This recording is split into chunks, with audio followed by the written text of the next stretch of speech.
జిల్లా గన్నేరువరం మండలంలో BRS party ఆధ్వర్యంలో గన్నేరువరం నుండి పొత్తూరు వరకు డబుల్ రోడ్ నిర్మాణం కొరకు నిరసనగా ఈ నెల 21వ తేదీన తలపెట్టిన మహా పాదయాత్ర కార్యక్రమం కొరకు సన్నాహక సమావేశం నిర్వహించారు.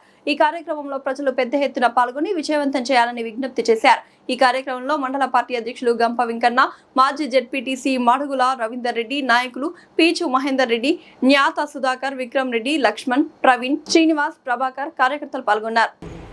2026 రోజున శుక్రవారం రోజున మహాపాదయాత్ర గన్నేరువరం గ్రామం నుండి మండల కేంద్రం నుండి గుండ్లపల్లి వరకు జరిగే కార్యక్రమాన్ని పెద్ద ఎత్తున గన్నేరువరం మండల ప్రజలు, యువకులు, కార్మికులు, కర్షకులు, ఆటో యూనియన్ నాయకులు పెద్ద ఎత్తున సహకరించి ఇట్టి పాదయాత్రను విజయవంతం చేయాలని కోరుకుంటున్నాం. ఈ పాదయాత్రలో గౌరవ మాజీ శాసనసభ్యులు రసభాయ్ బాలకిషన్ గారు, అంతకుముందు ఎంపీ గారు వినోద్ కుమార్ గారు, పెద్దలు, పార్టీ పెద్దలందరూ కూడా పాల్గొనడం జరుగుతుంది.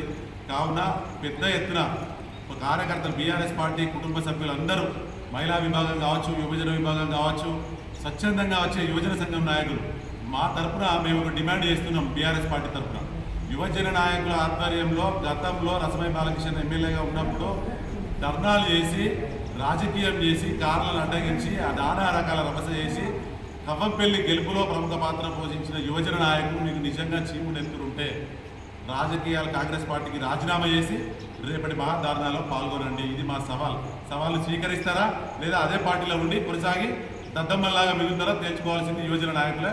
అప్పుడు ఎవరైతే ప్రముఖంగా పాల్గొని ఎవరైతే విజయవంతం చేసిరో ఆ నాయకులకే హెచ్చరిస్తున్నాం. దమ్ముంటే పార్టీకి రాజీనామా చేసి మాతో కలిసి నడవండి. ప్రజల కోసం కొట్లాడారు కదా అప్పుడు.